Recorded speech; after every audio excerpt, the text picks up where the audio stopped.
যোৱাকালি আমাৰ এগৰাকী মহিলাৰ ঘৰৰ ছোৱালীৰ মৃত্যু হৈছিলে বহু 5 বছৰ বেমাৰ হোৱাৰ পিছত তেখেতৰ যেতিয়া ডেড বডি সংস্কাৰৰ কাৰণে লৈ যাওঁতে পানী আছিলে, গতিকে নাৱেদি লৈ গৈছিলে আৰু নাৱেদি লৈ যাওঁতে সংস্কাৰ কৰাৰ পিছত সৎকাৰ কৰাৰ পিছত উভতি আহোঁতে ঘৰখনৰ 5জন মানুহ অঞ্জনা মালাকাৰ যিগৰাকী মহিলাৰ মৃত্যু হৈছিলে বেমাৰত ভুগি তেওঁৰে সম্পৰ্কীয় আৰু 5গৰাকী মানুহৰ মৃত্যু হয়। সুজন মালাকাৰ, জিতু কৰ্মকাৰ, প্ৰসেনজিৎ সাহা, গৌৰাংগ মালাকাৰ আৰু উদয় চৰকাৰ। এই 5গৰাকী মানুহে মৃত মহিলাগৰাকীৰ আত্মীয় আছিলে। গোটেই গাঁওখনতে শোকৰ ছাঁ পৰিছে।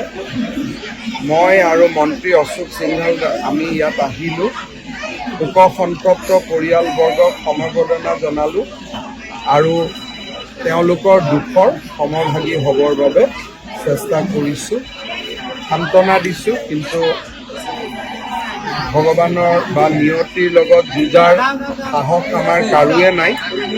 এই সময়ত ইজনে সিজনক সাহস দি আমি পৰিয়ালটোক দুখৰ পৰা আঁতৰাই অনাৰ বাবে চেষ্টা কৰিব লাগিব।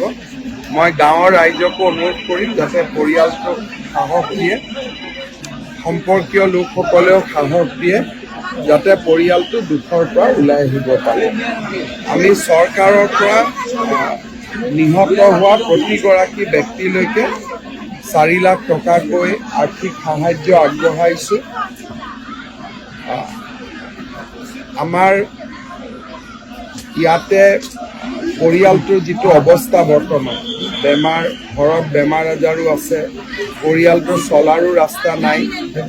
ভৱিষ্যতে মই যি পাৰোঁ আৰু সহায় কৰাৰ কাৰণে চেষ্টা কৰিম।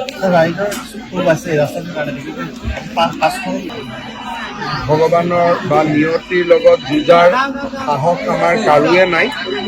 এই সময়ত ইজনে সিজনক সাহস দি আমি পৰিয়ালটোক দুখৰ পৰা আঁতৰাই অনাৰ বাবে চেষ্টা কৰিব লাগিব। মই গাঁৱৰ ৰাইজকো অনুৰোধ কৰিম যাতে পৰিয়ালটোক সাহস দিয়ে, সম্পৰ্কীয় লোকসকলেও সাহস দিয়ে যাতে পৰিয়ালটো দুখৰ পৰা ওলাই আহিব পাৰে। আমি চৰকাৰৰ পৰা নিহত হোৱা প্ৰতিগৰাকী ব্যক্তিলৈকে 4 লাখ টকাকৈ আৰ্থিক সাহায্য আগবঢ়াইছোঁ।